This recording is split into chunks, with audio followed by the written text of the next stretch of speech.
Hey guys, I would like to do a follow-up video about my VibeDrum that I got a little while back. And this is just a quick follow-up video that's for anyone that's just curious about it, or might be shopping for one themselves, or maybe they just got one and they come across this video. So first of all, I have the double VibeDrum, and I talked about that in my previous video, but it's got D pygmy on one side and E minor on the other side, both at 440. And there's a couple things I've learned since having it. First of all, it's more fun to play with your fingers than the mallets, in my opinion. Now, I'm not a percussionist traditionally, so that might have something to do with it. But, I actually really like playing with my fingers. But my problem was when I first got it and I tried to play with my fingers, I really had the right hand down, but my left hand, I was getting this. I was getting no sound. I know I'm trying to do that now, but I really couldn't get a good sound out of it. And it just took a little practice, but I think it's because, since I'm not traditionally a drummer, with like a bass, that motion you would do to slap a bass or even to pick a guitar hard is very similar to the motion you would do here. So on my right hand, it was very natural. On my left hand, it took a little bit. But anyway, after trying a little bit, I got it down now to where I think I can actually play it with my fingers, and I really enjoy playing it with my fingers, I think more than the mallets.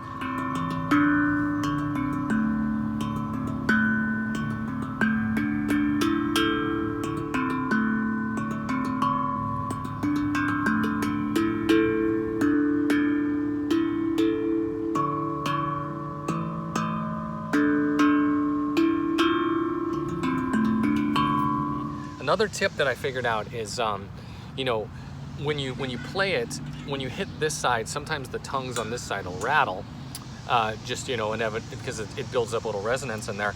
So I got me one of these. This is just a bar stool cover, and I got this off Amazon, and I think it was less than $20. I don't even remember for sure. But it's literally just a 12-inch bar stool cover. So what this is made to go over the top of a bar stool. If you have a wooden bar stool, then it gives you a little cushion. And I just picked up one of these.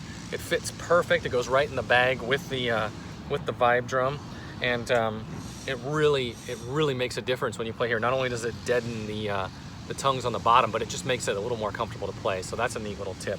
Another thing that I kind of figured out in playing it, when I first got it, my orientation of the drum was this way, and I know you probably can't see that on the video, but I had the 4 large tongues in like an X pattern, because that just seemed like the right way to play it. But as I played it more, I kind of started turning it 1/8 of a turn. So you've got like 3 tongues, 3 tongues, 3 tongues. And I think it's a little more intuitive to just kind of the way your hands move. And one other thing that's really neat about this drum is, even though you've got these 9 notes on here, you have the rest of the drum too. So you can hit it anywhere that's not a note. And even though it doesn't ring as a note, you do still get like a kind of a resonance there.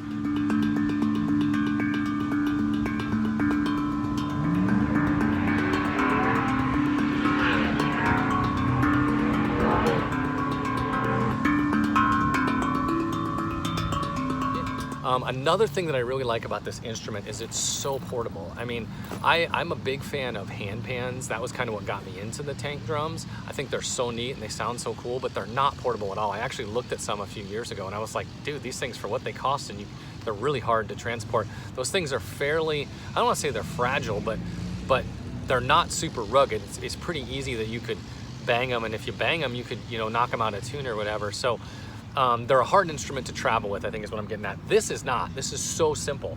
There'll be times when I just go for a walk and I throw this on my back, like today, sit down in the park, and just you've got the instrument with you. Or some mornings I'll just wake up and go out in the backyard and sit down, and you can sit down and play it. It's a very, very portable instrument. I really like that about it.